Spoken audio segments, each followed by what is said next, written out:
The music stopped so suddenly that even the little flower girl froze in the middle of the aisle.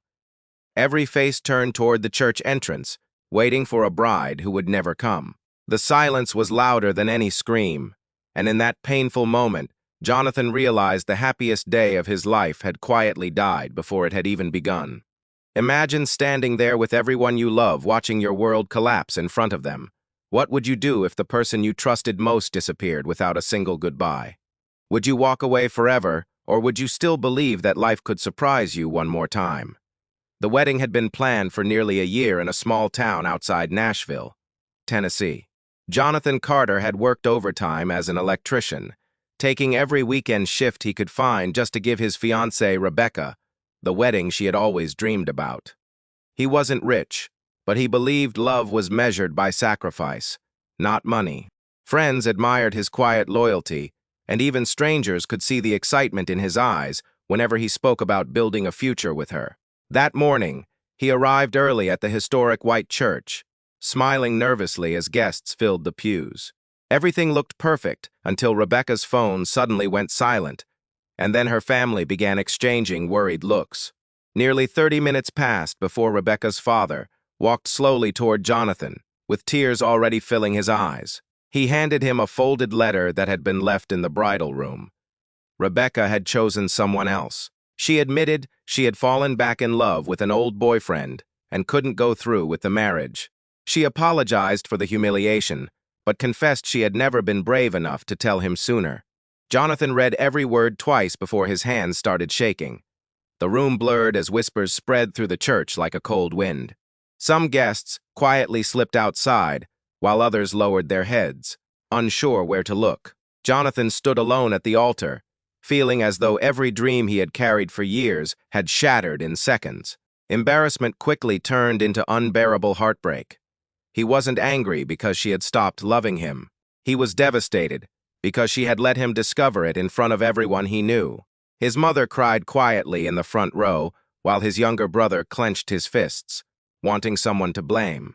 Jonathan simply stared at the wooden cross above the altar, asking himself how life could change so completely in one morning. As he prepared to leave the church, someone gently touched his sleeve. It was Rebecca's younger sister, Sarah. Unlike the chaos surrounding everyone else, her face carried nothing except sadness and compassion. She had always been quiet, the kind of person who listened more than she spoke. She looked at Jonathan with tears in her eyes and softly admitted something she had carried in silence for years. She confessed that watching him love her sister had shown her what genuine kindness looked like. She had never interfered because family came first, but seeing him destroyed like this broke her heart. Then, almost as if she surprised herself, she whispered that she would marry him if he believed they could build something honest, instead of pretending that the day had to end in complete tragedy. Jonathan could barely process her words. They sounded impossible. Marrying someone out of pity would never heal his broken heart, and he refused to become part of another mistake. He gently thanked Sarah but walked away, convinced that no one could replace what he had just lost. For weeks afterward, he ignored nearly everyone. He returned the wedding gifts, canceled the honeymoon, and buried himself in work. Every familiar place reminded him of promises that no longer existed. What he didn't know was that Sarah was quietly carrying a different burden. Rebecca's disappearance had left their parents devastated, and many neighbors unfairly treated the entire family as though they had all betrayed Jonathan. Sarah volunteered at the local food pantry every weekend, trying to escape the gossip.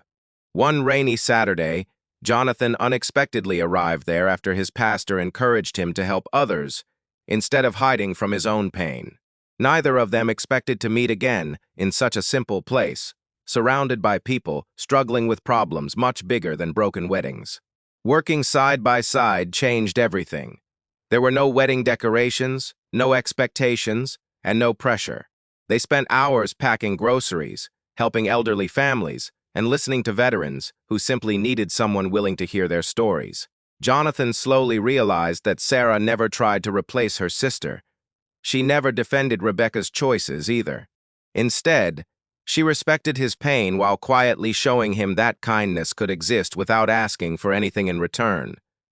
Months passed before they shared dinner together, Their conversations became deeper than either expected.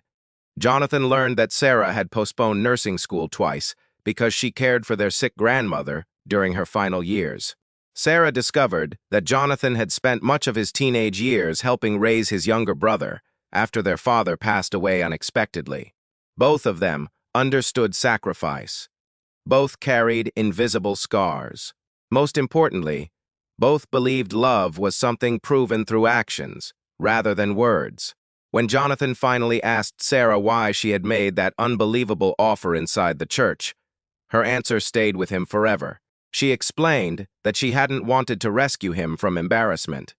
She simply couldn't bear seeing someone so genuinely good, believe they were unworthy of love because another person failed to appreciate them.